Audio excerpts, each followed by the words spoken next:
আদিনা মসজিদ আপনি বিষয়টি তুলেছিলেন। আজকে সেখানে কিছু হিন্দু সংগঠনের তরফ থেকে সেখানে মন্দির প্রতিষ্ঠা করতে বা শিবলিঙ্গ প্রতিষ্ঠা করতে যাওয়া হচ্ছে, কিভাবে দেখছেন আপনি বিষয়টা? দেখুন, কোন হিন্দু সংগঠনের পক্ষ থেকে কিভাবে কখন কোথায় শিবলিঙ্গ প্রতিষ্ঠা করতে যাওয়া হচ্ছে এটা আমার জানা নেই।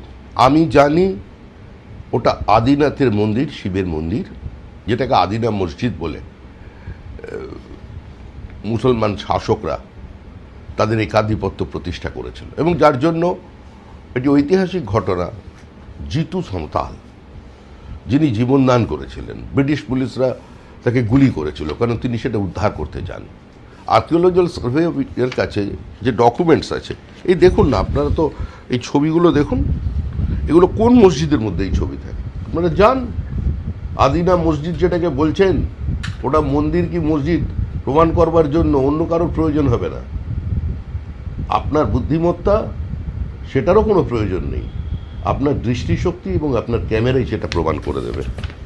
এগুলো কোন মসজিদের মধ্যে? এই তো জনিপীঠ, তো পরিষ্কার চিত্র দেখা যাচ্ছে।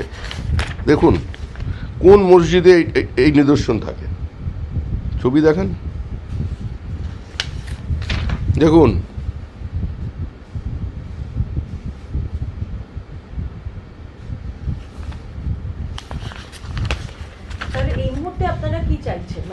এই দেখুন, এখানে পুজোও করে মাঝে মধ্যে গিয়ে লোক।